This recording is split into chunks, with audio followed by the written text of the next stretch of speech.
Welcome in, ladies and gentlemen, to Grizzly Today, presented by Jets Pizza on Sugarloaf Parkway. Is my familiar friend, Mr. Braxton Meguiar. Brax, how we doing, bud? I'm doing well, man. How about yourself? You're filthy, head to toe, typical. You played well, played hard. Two wins for the Grizzlies. Let's jump into the highlights. We got a bunch of them here. We started this day in cold, wet, soggy conditions. Describe that field you just played on today. Man, our coaching staff did an unbelievable job of getting the field ready for the games today. They had us come out here and pull tarp at about 8:15 this morning, and then they spent the entire day working on it, getting it ready to play. And my hats are off to them because the field was in phenomenal shape today. It was almost a little bit dry, which is hard to believe. Hard to believe after 3.5 inches of rain the last 2 days. Describe to me kind of the conditions. The field was in great conditions, but it looked pretty cold out there. You're from Auburn, Kentucky. How cold was it, my friend? I'm used to the cold a little bit more than Georgia folk are, but it was still very, very cold out there. That breeze was coming around that building about 20 miles an hour, so you couldn't get away from it. And the Grizzlies couldn't get away from Indiana Wesleyan. First game, they got behind big early. That doesn't happen to this team as long as you've been here often. So what was the energy like in this dugout with this team during that game earlier today? Never a doubt. Just keep pushing. Just keep finding a way. Like, the guy behind you will always pick you up, and if we've got an out, we have a chance. And I feel like that's the biggest mentality for this team, is always fighting until the very end, because you never know what can happen in the game of baseball. I know you know that, especially from our experiences last year in the opening round when it seemed dire, when it seemed rare, and it seemed like their season was over. An epic comeback to beat Faulkner and go to the World Series. What did that team have hit last year that they needed to win that game? Grit. Plain and simple. Just grit. And so tonight, the Grizzlies find themselves down 9 runs in the 8th inning to spark a 10-run rally to come back and win the game. Did this team discover something about themselves tonight? What is it? I think it was relentlessness the entire time. Like, no matter what was happening, no matter how many outs we had left, no matter how many guys weren't on base, we just kept pushing, kept finding a way.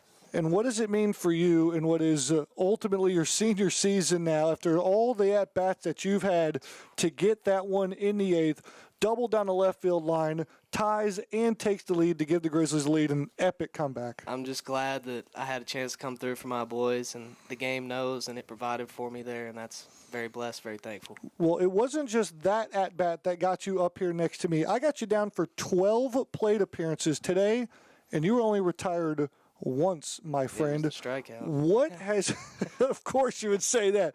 But right now, you're in the middle of this lineup. I feel like this offense is still trying to find itself a little bit. What is your role on this team this year? To be a spark plug, just to be that guy, because we got John Ponder, which is absolutely phenomenal to have him back in the leadoff spot. And when he's on first base, it changes it completely. It changes the game completely, And he just absolutely finds a way to make sure that the game gets started the way that we want it to get started, and it takes the pressure off the entire lineup, which is huge. And so he did that today as well, sets up some great at-bats for you, but I know you're going to have some great accomplishments that you've had. There's still some more accomplishments in front of you, but for this moment, this early in the season, for you to get that base hit and you're standing on second base and that whole dugout is looking at you, I know that's a familiar feeling, but in that moment, what's that do for your soul? Makes your heart happy. You can look over there and you see 40 guys that love you completely and want to see you succeed, and when you do, they have absolutely nothing but vicarious joy for you, and that's awesome. That's what it's about. That's what Grizzly baseball is. More joy for the Grizzlies in game number 2 versus IU Kokomo. Took care of business, win that contest 6-2.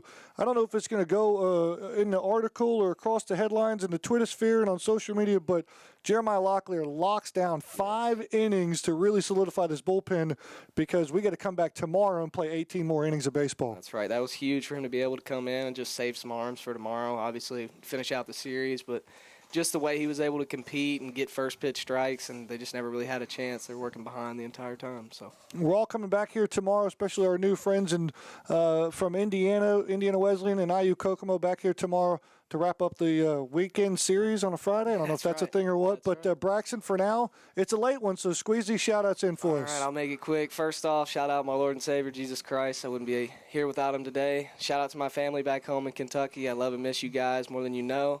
Shout out to the Yellow River Ranch, Jackson Cobb, still John going Ponder, hard, the Yellow River Ranch. Still going. And then I think that's all I got. Shout out the whole gang, man. You guys are awesome. I love being around you every day. You guys are just absolute joy. Love you, fellas. Ton of joy here from Georgia Gwinnett. We'll hope to see more of it again tomorrow back here on the Grizzly Digital Network.